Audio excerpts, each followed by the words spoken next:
Okay, welcome back to Chapter 20, and today what we're going to be looking at are some artists and some works that really follow up on the ideas that we saw introduced in the first part of this chapter by specifically Masaccio. So we're really going to be looking at painting in the later part of the 15th century Italy, starting off in Florence and then looking at painting in some of the other regions towards the north.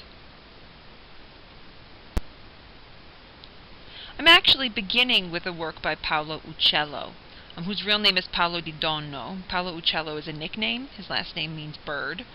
And Paolo Uccello was really an artist who his career really started to thrive in the decade or two after the death of Masaccio. He's really like one generation removed. And so this is an artist who had a much earlier understanding and awareness of linear perspective. And he's talked about by Giorgio Vasari, right, who is the first major art historian of the Renaissance. So he's actually a 16th century architect and painter who's then looking back and writing about the artists who came before him. So he never knew Paolo Uccello. Paolo Uccello actually dies sort of like destitute, I think, in the 1460s. But he writes about Paolo Uccello's fascination with linear perspective, right? So this is an artist who would have seen Masaccio working and then who starts to play with these ideas. And of course Vasari's making these stories up, but the stories are great because they're about how his wife would try to make him come to bed and he would be like, oh, what a sweet thing this perspective is, and he would stay up working on his little perspective models and drawings. The work I'm showing you is called The Battle of San Romano, and it's actually part of sort of like a triptych. Not in that the paintings are attached, but it's part of a three-piece, large-scale work that all would have been installed in the same space. And just looking at the work, you can tell that it's like probably the left-hand side of the triptych. Okay, there's really sort of distinct movement where the left-hand side seems very closed off, where you see a number of men in armor with their lances held high, very vertical, and then you see the sort of charging movement towards the right-hand side of the panel, with the focus on the man in the center, on the central axis, on the white horse. He's a man, his name was Niccolo da Tolentino, and he was a condottiere, which was like a military general. They usually worked with mercenary, like for hire armies, and they often were for hire. But the Battle of San Romano was a real historic battle that took place between Florence and the Sienese in 1432, right, the 1st of June. So this is a contemporary event, more or less, that Paolo Uccello is painting and commemorating. We don't know what the work was for. In 1492, there's a record that it was in the bedroom of Lorenzo de' Medici, so really one of the really the main figure at that point of the Medici family. He actually dies that year. So an inventory was done of his possessions, and so this was the ruling sort of family of Florence, and this was in his bedroom as one of these three paintings. But we don't know if it was made for the Medici, as it was originally suspected, or if it was made for another family. Your book mentions the Salimbeni family, and then perhaps it was confiscated by the Medici and installed in their palace. But in any case, it's a battle scene. I'll show you now the full triptych. And here you can see the three panels together and the way they work together. So Paolo Uccello was thinking of them as independent works of art. They're all sort of balanced with a central axis, but on the other hand, you could see how they work together. So the panel that we're looking at, which is actually in London National Gallery on the left, has again those spears very sort of vertical on the left and then movement towards the right, where you see Niccolo da Tolentino charging towards the Sienese on his horse. The central panel, which is actually in the Uffizi in Florence, shows the upending of the horse of the Sienese general. So you can see the horse lying down on the center. And you could see here lances on both sides, so it's a very centrally focused image. And then the right-hand side, which shows the Florentine men preparing to attack the Sienese rear.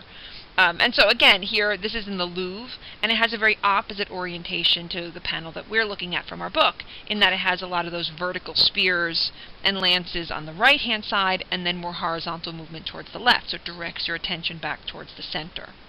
The pictures all look very different, and let me just make a point about this, and it has to do with the state of conservation. These panels are in terrible condition, but they've been cared for differently because they're in different collections. So the history of these objects after they were made is very different. London National Galleries that we looked at is very, very overcleaned. The Louvre is not overcleaned at all, but is a very damaged panel just by circumstance. And Florence is somewhere in the middle. So now let's return to the whole work. Obviously, we're going to talk about its interest in perspective, but there is also a lot of iconography here. You'll notice that there's a deep view into the landscape, but that the foreground figures are separated from that by this enormous hedge of different sorts of plants. And the artists seem to pay attention to the iconography of that. There are oranges off towards the left-hand side, which are resembling the Medici crest, which has palla or balls on it, as I'll show you. So they might be a symbol for the Medici. There's also flowers and roses and other symbols associated with maybe even fertility and dynasty. The Medici emblems themselves actually appear on the horses. You could see these golden balls that are affixed to the surface, which resemble the golden balls that are on the crest of the Medici family. So it may in fact have been made for the Medici, or certainly the Salimbeni, if they are the ones who ordered it, they seem to be paying tribute to the Medici, who were at that time already the de facto rulers of Florence. For us, though, more important is the treatment of the perspective, because here's what Paolo Uccello is working on. He's interested in the ideas of Masaccio, the ideas of using orthogonals to lead towards a vanishing point, right, to use the grid, but he's trying to apply it to a landscape painting.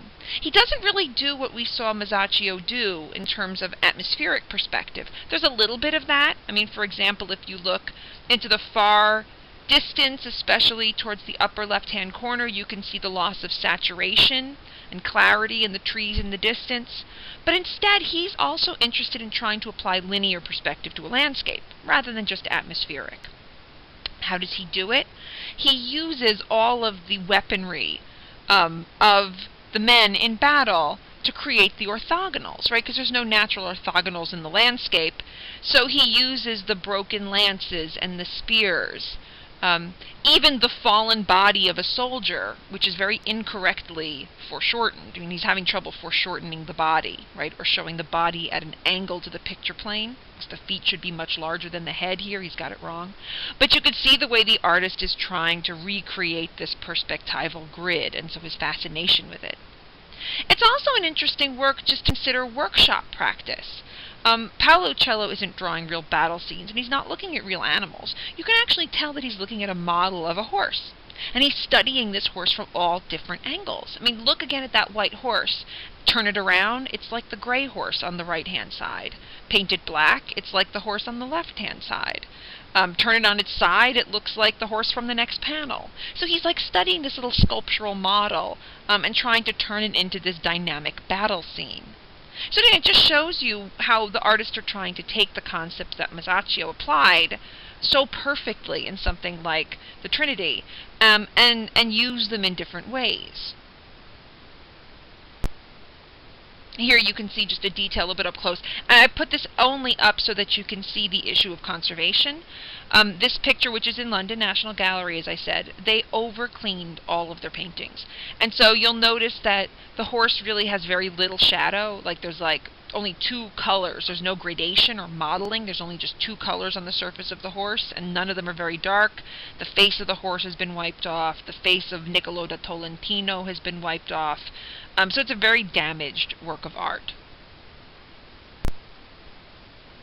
Now, other artists also continue to push the notions of perspective, most notably the artist Andrea Mantegna, who is an artist who mostly works in the north. He came into contact with Donatello when Donatello, starting in the 1440s, went up and spent a period of years up in the city of Padua, which is kind of close to Venice. And Andrea Mantegna was there. He was a member of a very illustrious family of painters, including Giovanni Bellini, who we'll talk about shortly. And so Mantegna came into contact with Donatello, maybe was very influenced by some of his ideas, but regardless of this, he's a spectacular painter. And we see him very much applying these concepts and using them in new ways. He's also a really serious antiquarian. I mean, he's an artist who's sort of scholarly and has this great interest in classical antiquity. Ghiberti was like that, Brunelleschi. He collected pieces of classical sculpture, he copied classical inscriptions. So actually there's a lot of influence of antique art as well on his works, as you would expect of a Renaissance artist. This is a room that Andrea Mantegna paints in the ducal palace of Mantua. So Mantua is a city that's ruled by a duke. Ludovico Gonzaga was his name. And so this was in that family's palace. It's one of these little tower rooms, and it was used really as a bedroom and as a greeting sort of reception room. And Mantegna painted the entire room, the walls and the ceiling. The other two walls that you can't see from this picture they're very badly damaged, and they're only painted with like faux tapestry. So you can imagine that where we are in the room is where maybe a throne would be, and so this would be the view that, or the bed, that Ludovico Gonzaga would have had primarily looking out. And Mantegna paints all of it, floor to ceiling. We refer to this kind of decoration as trompe-l'oeil, which is a French term meaning to fool the eye. By that, what we mean is Mantegna is using fresco here, which is, is a very sort of cheap medium that can do a lot of different stuff. It's perfect for curved surfaces and irregular surfaces. It's very durable, but it's inexpensive. And Mantegna is using his skill as an artist to turn it into all different kinds of material.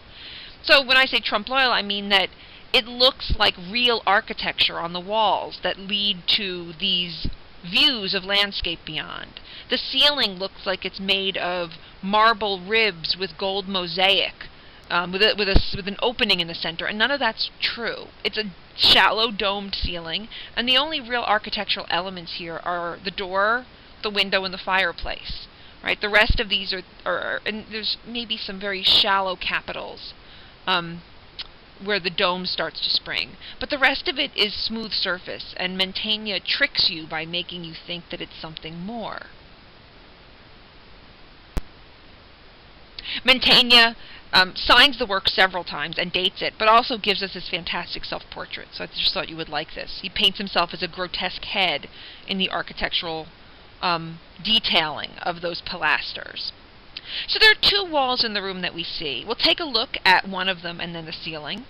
The wall that you see towards the left-hand side with the landscape actually shows a historic meeting between Ludovico Gonzaga and his one of his sons, who had just been made a cardinal. And so supposedly that's the event that it shows, him going to meet his son after this historic occasion. Having a member of your family being hierarchy of the church was really important. It also, as a cardinal, gave them potential to have a pope in the family. The other wall, which is over the fireplace, you could see was a challenging wall for Mantegna to paint. There's a window in the way, there's a fireplace in the way, and the artist really was brilliant at incorporating these real architectural details into the illusion he wanted to create. And here you can see that detail. It's a court scene, and it shows Ludovico Gonzaga and his wife and their family and members of their court receiving some messengers, and perhaps he's receiving notice that his son had been made cardinal. Maybe the entire room is meant to celebrate this event. But again, some terrific fool-the-eye, sort of trompe-l'oeil details. The painted curtain rod with the painted curtain that you see on the left-hand side being pulled aside is like this. Sort of brilliant. Here you can see Ludovico Gonzaga and his wife, Barbara of Brandenburg, their dog, Rubino, which is sitting under the Duke's chair, and then other members of the family, their children, the court dwarf, the court little person, they were called court dwarfs, and you can then see the courtiers coming up the steps. The steps are brilliant, because as you see, there's a real fireplace here. So Mantegna uses it as at a base on which to place these figures, and then shows them climbing up a set of painted stairs. Now he's painting the whole room from your perspective. This scene takes place over your line of vision, and so you'll notice we don't see the floor. We're losing part of the feet of the people as they're climbing up the stairs. We can't see their whole feet. I mean, this is a trick that he's giving you to make this appear like it's working from your specific point of view, which is something that we already know Masaccio paid a lot of attention to. And so we see Ludovico holding a note in his hands, maybe the note that he's received from the messengers who you see climbing up the stairs. Another man walks, takes off his hat, and comes in to talk to him, to whisper something in his ear, and it calls Ludovico's attention. He turns his head over his shoulder. That is sometimes identified as the figure of Giambattista Alberti, the architect and author, who we've already discussed a little bit in your readings for this class. But the true delight of the room is the ceiling. The ceiling is painted, as I said, in all faux gold ground mosaic, which is really cool. Gold ground mosaic is a really expensive medium. It involves gold and glass and experts. And here it's all an illusion done in fresco. And there are little medallions showing heads of Caesars, Roman emperors. So again, this great nod towards antiquity. But then in the very center of the room, we have this spectacular oculus, right? An oculus literally means an eye. And so it's a circular opening in the ceiling. Oculi can be real. There's a classical building in ancient Rome known as the Pantheon that has a 30-foot in diameter window in the center of the ceiling that was the only source of light for the room, which was a real oculus. Here it's a faux. It's a fake oculus.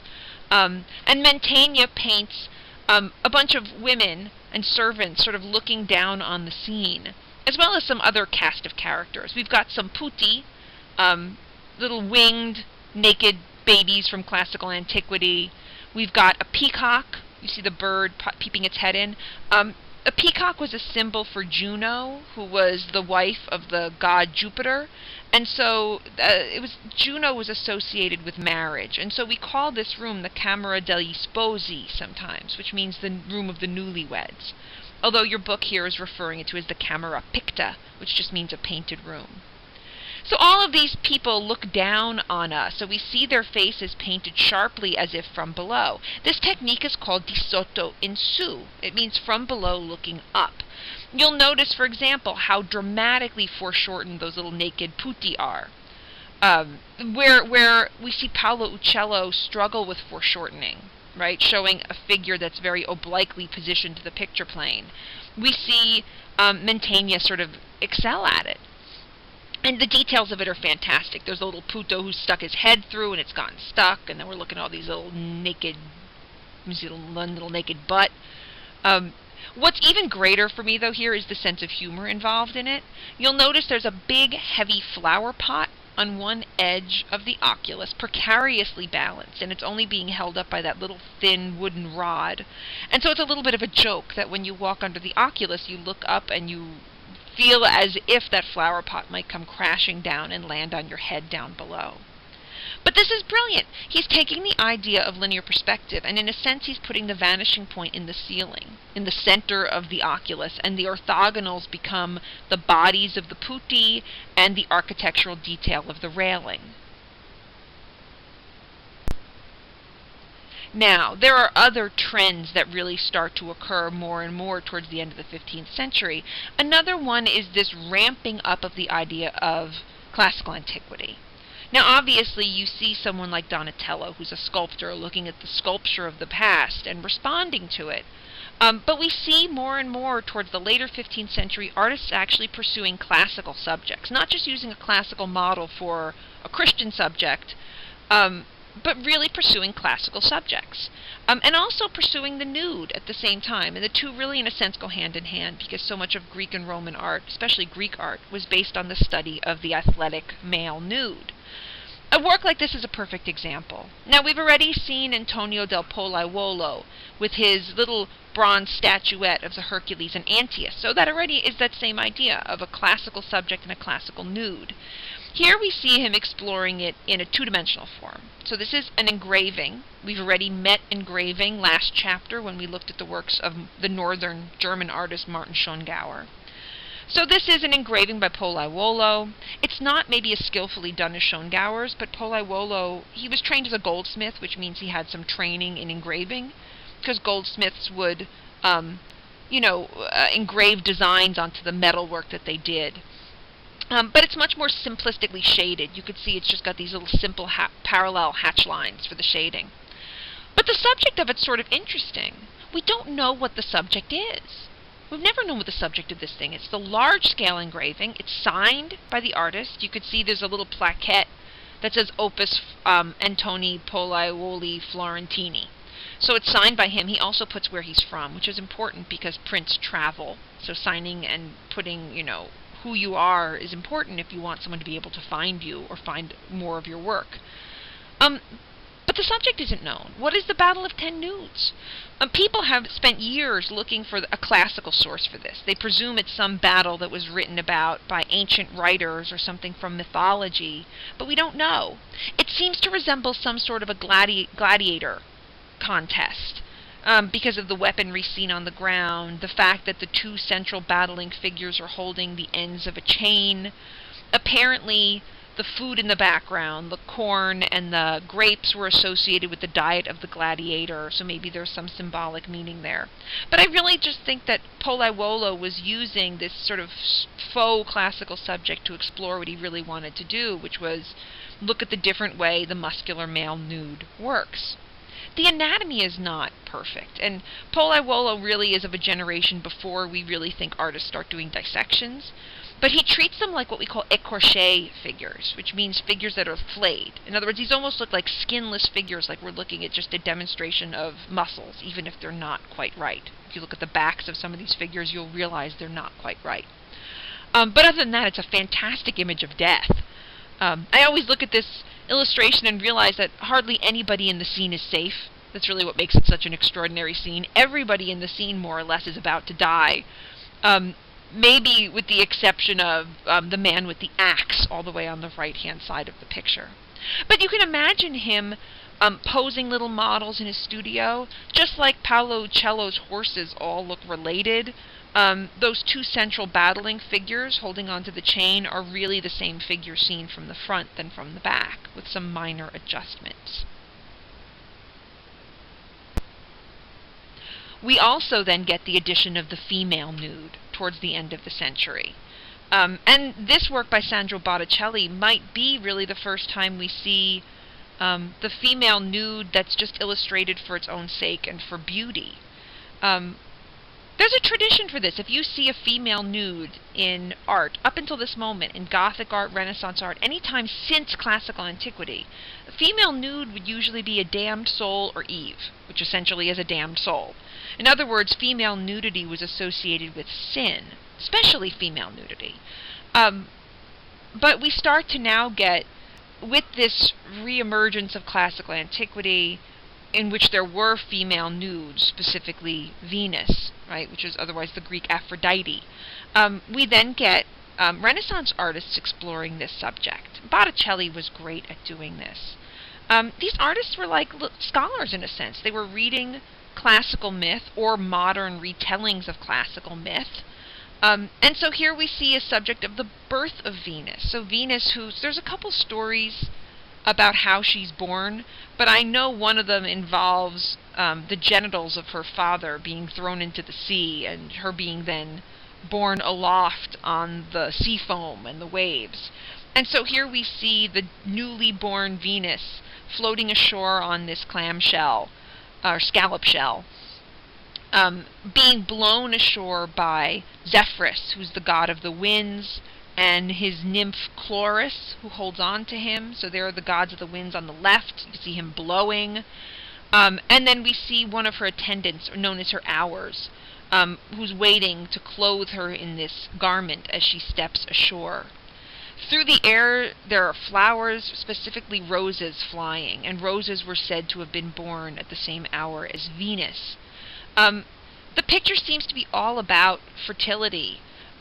You'll notice that the hour that comes to clothe her is dressed in flowers. So she's the hour of spring. She's got these cornflowers illustrated all over her robe with intertwined stems, maybe a symbol of fertility. She's got roses wrapped around her. She's got myrtle around her neck. So all of these are symbols of fertility and springtime. The style is not strikingly three-dimensional. We don't have aerial perspective. The modeling is very, very subdued. Botticelli was much more interested in very graceful design. So rather than the more spatial effects that we see with someone like Masaccio. But the pose is so striking. His Venus is based on the classical statues of Venus. I'm showing you a classical statue of Venus, or it's probably a Roman copy of a Greek original statue on the right-hand side. You see Venus in the pose known as the Venus pudica, which means the modest Venus. So it's Venus who covers herself. When they first started in classical art to show the nude Venus, they did it always like they needed an excuse for it, so Venus was usually shown emerging from her bath. So you usually will see a pitcher of water beside her or something like this. Here you see a dolphin beside her. But she's always shown with sort of modest hands, and we see Botticelli borrowing from that. We've seen that happen before. Remember back to Masaccio's Adam and Eve from the Brancacci Chapel, and Masaccio borrowed that same pose. But again, it was translated into something sinful, and here we see really just a celebration of the birth of beauty. This work, by the way, the colors on the painting are a little bit dull, and that's because it's done with tempera on canvas. Usually tempera is done on panel, and oil painting, which we get introduced to soon in Italy, is done on canvas. Tempera on canvas was not very popular. It tended to gray out the colors a little bit, but it means that maybe this was meant to be very portable. It was found in a Medici villa, so in the sort of country home, but the fact that it's on really a fabric means it might have been used as a banner or something, that could have been processed on or displayed out in public at some point, even though it's a pretty large-scale work. We often think of that painting as a pair to the Primavera.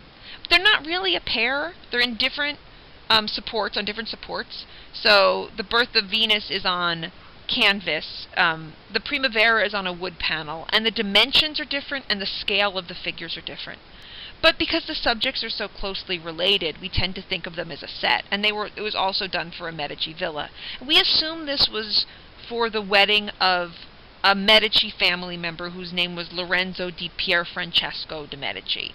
So a young Medici who was getting married. And the picture is often thought to have been based on a horoscope. They had an interest in horoscope, which has roots in classical antiquity here. And so this is thought maybe to celebrate specifically the months of April and May, and we do call it Primavera, or the Italian word for spring. The picture's an allegory, which means it's a symbolic picture, right? And it's not necessarily easy to decode. We don't really know the meaning of every detail in this picture. For example, there's well over 150 different kinds of plants and flowers shown here. About 130 of them can actually be identified, but they probably all have symbolic meaning. The picture is somewhat arranged like the other work, and in fact some of the figures repeat themselves. On the central axis we again have Venus. It's not the newly born nude Venus, but here it's the matron Venus, and for that reason we tend to associate this picture with marriage. She's got her hair covered like a matron, like a married woman. There's a real emphasis on her abdomen, which is probably a reference to childbearing and fertility. And springtime, in essence, is a symbol of fertility, as are all of the flowers that we see scattered throughout the foreground and the oranges in the trees. We also see, again, the figures of Zephyrus and Chlora, which are off on the right-hand side. Here we see Zephyrus, the god of the wind, in blue. He's the god of the winter wind. And here, this is the scene where Zephyrus catches the nymph Chlora.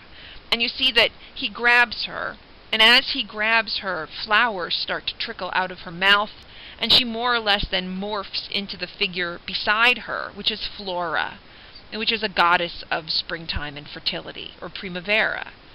So she's entwined in flowers. She's wearing a dress covered in flowers. She's got the distended abdomen, again, that's a reference to female fertility, and she holds against her stomach all of these flowers that she's gathered up into the sort of fold of her dress. On the opposite side of the picture, we see Mercury, all the way off on the left-hand side, who's using his caduceus, his wand, that's intertwined with snakes. He sticks it up towards the sky to dispel the clouds. So again, this is the coming of springtime. I think Mercury's associated with the month of April, if I'm not mistaken, in terms of horoscope. But you'll also notice that he wears this red robe that's covered with little flames. The flames are a reference to Saint Lawrence.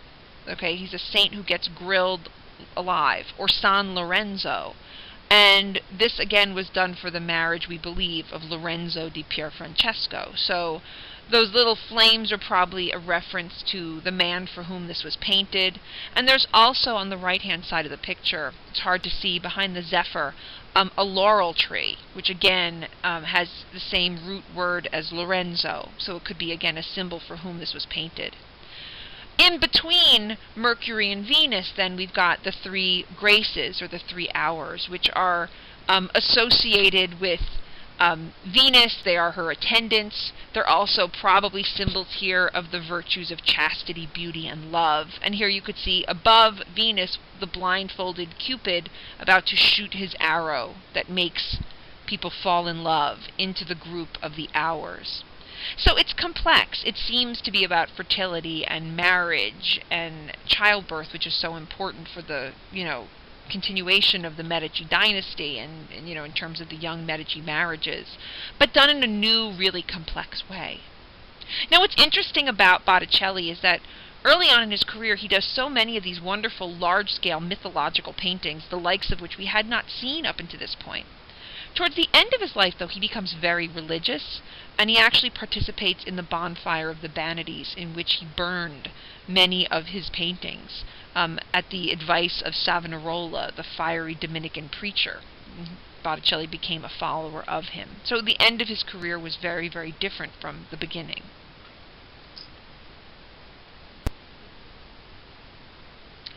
One last new idea I want to introduce for the end of the 15th century in Italy is the emergence of oil painting in Italy. Now, we've already met oil painting last chapter when we looked at the art of the North, but it takes longer to really emerge in Italy.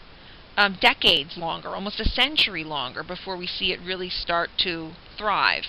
And it first happens in Venice. It actually makes a lot of sense that the Venetians would really take to oil painting sooner. One of the most common ways to paint throughout the rest of Italy was fresco. But fresco requires a very dry surface. You can't have any moisture. And so fresco in Venice was a disaster because there was so much moisture in the walls, in the buildings, because of the water table. So oil painting really starts to emerge there. They start to sell oil paints in Venice. It becomes a major place to market them. They make some wonderful colors. They grind glass into it. So they really take to developing the medium. Up until this point, the Italians were aware of oil painting because small-scale works by northern painters made their way into Italy, and they were some of the most prized objects. If you look at, inventories of wealthy families, small paintings by Jan van Eyck cost way more than any works by Italian masters. So it shows you how greatly this technique was valued. Giovanni Bellini was really one of the great artists of the city of Venice, and he came from an artist's family, as a lot of artists did. His father, Jacopo Bellini, was a painter, and he had 2 sons, Giovanni and Gentile Bellini, who were both painters. Giovanni's the more successful of the two. Giovanni Bellini's sister married Andrea Mantegna, so they were brother-in-laws, those 2 artists. So he's got, again, a very connected family. And he goes on to be the greatest Venetian painter of the 15th century and into the 16th century. He's an artist who is innovating and making really relevant works up until the time that he dies. Unlike someone like Botticelli, who goes out of fashion, or Paolo Uccello, who goes out of fashion, Bellini was like inventing and like up to date until he dies, I think in 1516. But in any case, this is a work with a very long title. Your book is sort of silly. It's always known as the San Giobbe, really, altarpiece. Okay, what that means, this was painted for a hospital, the Hospital of San Giobbe, which really means the Hospital of Saint Job, right? Saint Job from the Old Testament, right? It's really Job, prophet. Here, it's called the San Giobbe altarpiece. It's no longer in the hospital. It's been moved to a museum, But here, this is a computer reconstruction, the picture that you're looking at right here, where the painting, which now is in a museum, has been reinstalled into its original location in the hospital. And that's really important because you can see that Bellini was kind of doing what Mantegna did, which was using the real architecture to combine it with his painted architecture to create this very realistic illusion. So here you're looking at it reinstalled into the original sculpted marble frame, and the architecture of the marble frame you could see is recreated inside the painting. It's mirrored inside the painting, so it looks like it's a real extension of the space you're in. So it's a continuation of the ideas of Masaccio and the Trinity. Now this is a type of work that we refer to as a sacra conversazione, which really means a holy conversation. What a sacra conversazione really is a picture that usually shows the Madonna and Child enthroned, so Mary on a throne, surrounded by saints from different time periods. It's a holy conversation because it's an event that can't really happen. In other words, these saints all lived at different moments in time. Their lives don't coexist. So it's this holy event where you put these disparate historical figures into the same setting. Okay? They don't necessarily talk, right? Let's look at it a little bit closer. So here I've removed the frame and now we can look at the picture. It's an oil painting. And you could see just how good Bellini was at capturing the effects of light and color, as opposed to, he's actually very interesting. We'll talk about this in the next chapter, but there's two different paths an artist would sometimes follow. Some artists base their work on what we call disegno, which literally means drawing and design. These artists will have very sharp outlines, which are then sort of infilled with color. Think of Botticelli's Birth of Venus. Other artists construct their works from colorito. We tend to see this in Venice, as opposed to Florence and Rome, which really follow disegno. Colorito means that the artist is creating form using light and color. In other words, it's very hard to see strong contour lines around the form. He's using oil paint, applying it in layers like the northern artist did to really build up his forms out of light and color. The picture, by the way, is quite brilliant. Now you can see all of the figures. Mary and the Christ child on the throne on the central axis, 3 musical angels down below, and then 3 paired saints on either side.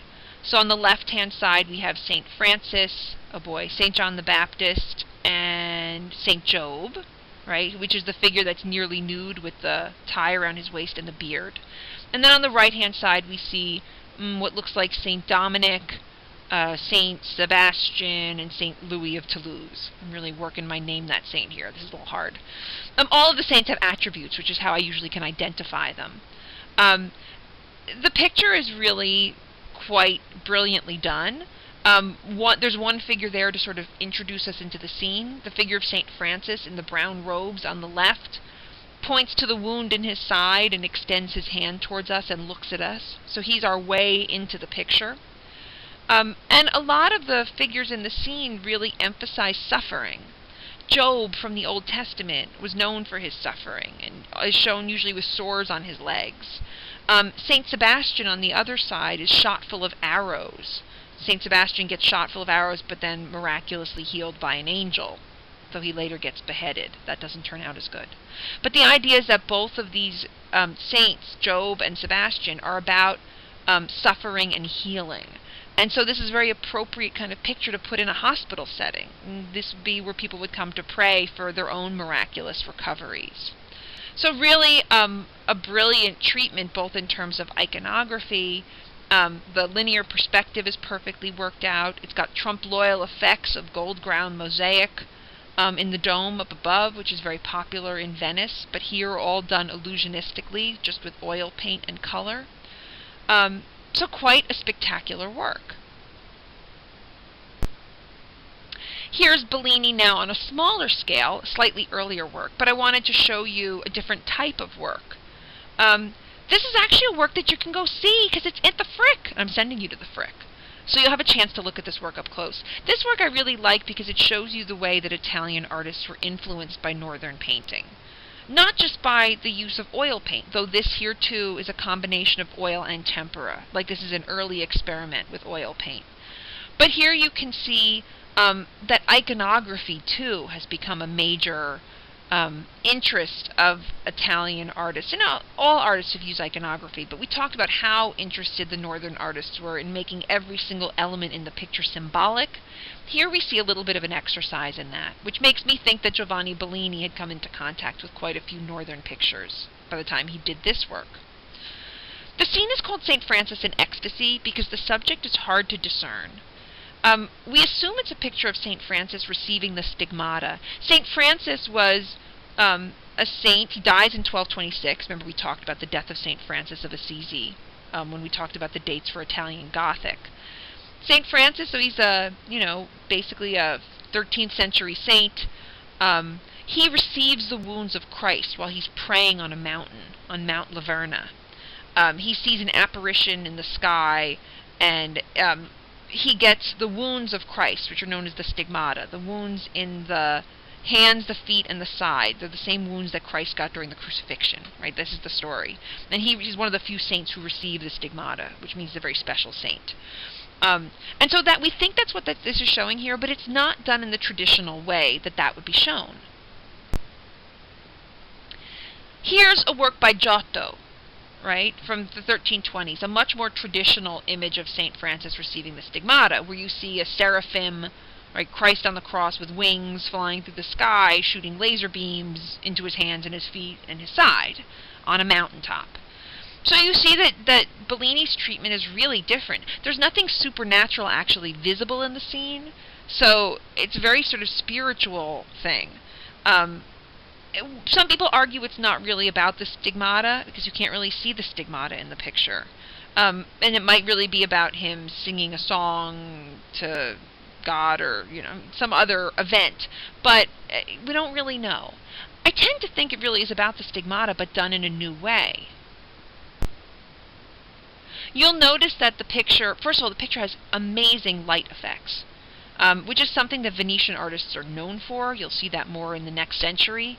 But really capturing the golden quality of the light. You can see this gold light in the sky coming from the upper left-hand corner, which is where St. Francis is looking. Maybe that's where he's receiving the stigmata from, right? Even though we don't see the laser beams, he sees the vision in the sky. You actually also can see that tree that's up in that corner sort of is bending, and so maybe it's bending according to this holy power that Francis sees and responds to and holds out his hands and his feet to receive the stigmata. But the picture's otherwise full of other sorts of iconography, and it's really detailed. You can see, for example, the grape arbor. Francis was sitting at a desk, and you can see above him are grapevines and a grape arbor, which is a reference to grapes are a symbol for wine, which is used in the Mass, and it's a symbol for Christ's sacrifice. So the grape arbor is a way to relate Francis to Christ. Likewise, you can see behind his writing desk, you can see a wooden cross with a crown of thorns, which is again a reference to Christ. There are also references to Moses in the picture. The fact that tree bends, that big prominent tree that he responds to, is thought to be maybe a parallel to the story of Moses and the burning bush. You'll notice that his wooden clogs are taken off underneath his desk, which is maybe a reference to the story of Moses, where he's told to remove his sandals because he's on holy ground. In the barren landscape, there's a spring of water, right, in this rocky formation in the foreground, which again could be a reference to the story of Moses striking the rock to get the water. Other symbols in the picture are, for example, the crane and the donkey, which are also symbols of monasticism. And St. Francis started the monastic order, a group of monks known as the Franciscans. And so maybe that's a reference specifically to Francis and his order. And the whole picture, by the way, is signed with a little crumpled up piece of paper. It's not really, it's a painted crumpled up piece of paper that's actually pegged, I didn't circle it, to a tree that you can see in the foreground in the front left corner. So incredible detail, the way that oil paintings have, tremendous light effects, the way that oil paintings will do, a great interest in iconography, which again suggests that he's channeling some northern interests. But what we're going to see is that following Giovanni Bellini, and as we get into the 16th century, oil is going to become commonplace, and it's going to change the way Italian painters paint. So we wrap up this section, and we'll be moving on to our treatment of the High Renaissance.